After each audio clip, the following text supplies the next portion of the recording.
civil blood make civil hands unclean. From forth the fatal loins of these two foes, a pair of star-crossed lovers take their life, whose misadventured piteous overthrows oft with their death bury their parents' strife. The fearful passage of their death-marked love and the continuance of their parents' rage, which but their children's end naught could remove, is now the 2 hours traffic of our stage. Which of you with patient ears attend, what here shall miss, our toil shall strive to mend.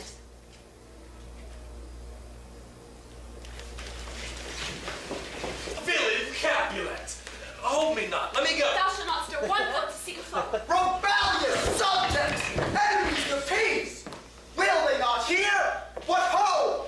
You men, you beasts, on pain of torture, throw your mistempered weapons to the ground and hear the sentence of your moved prince. 3 civil brawls, bred of an airy word. Capulet and Montague have thrice disturbed the quiet of our streets. If ever you disturb our streets again, your lives shall pay the forfeit of the peace. For this time, all the rest part away. You, Capulet, shall go along with me, and Montague, come you this afternoon, to know our further pleasure in this case.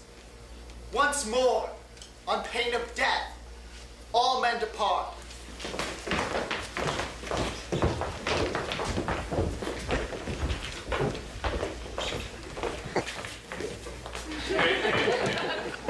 Welcome!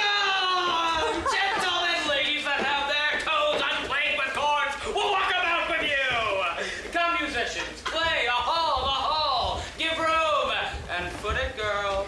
More light, you knaves, and turn the tables up and quench the fire. The room has grown too hot.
A great suspicion. Stay the friar too. What misadventure so early up that calls our person from a morning rest? What should it be that they so shriek abroad? The people in the streets cry Romeo, some Juliet, and some Paris, and all roads open outcry toward our monument.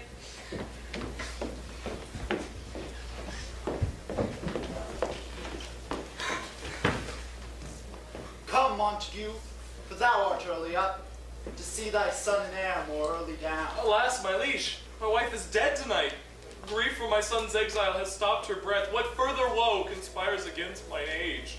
Look, and thou shalt see.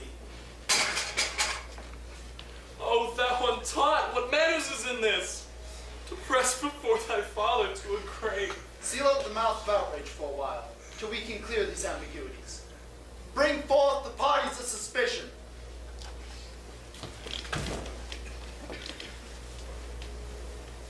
I will be brief. Romeo, they're dead. His husband is that Juliet. And she, they're dead. That Romeo's faithful wife. I married them. And their stolen marriage day was Tybalt's doomsday, whose untimely death banished the new-made bridegroom from the city, for whom, and not for Tybalt, Juliet pined. You, to remove the siege of grief from her betrothal, would have married her perforce to County Paris. Then comes she to me, and would wildly bid me devise some mean to rid her from this second marriage, or there in my cell she would kill herself. Then gave I her, so tutored in my art, a sleeping potion, which so took effect as I intended, for it wrought on her the form of death. Meantime, I writ to Romeo that he should hither come to help to take her from her borrowed grave, being the time the potion's force should cease. But they who bore my letter were stayed by accident, and yesternight returned my letter back. Then all alone came I to take her from her kindred's vault, some minute ere the time of her awaking. Here untimely lay the noble Paris and true Romeo, dead.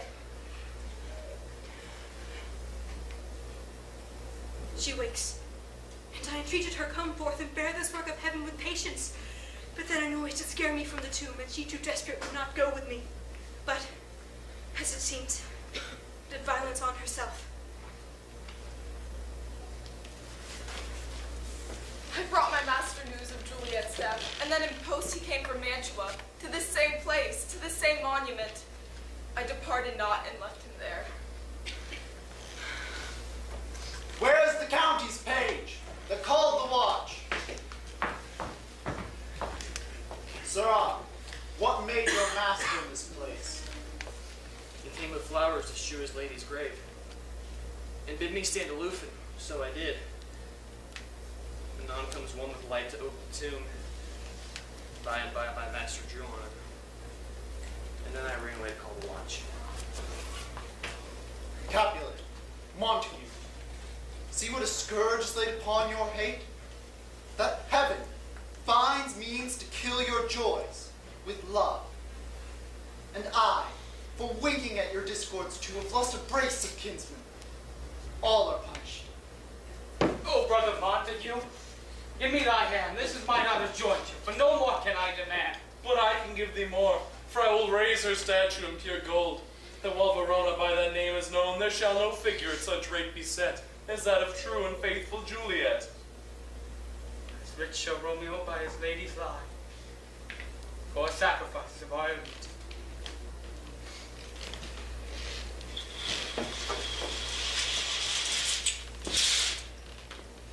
A glooming peace this morning with it brings.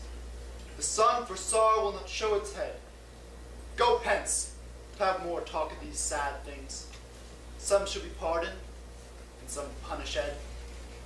For never was there a story of more woe than this of Juliet and her Romeo.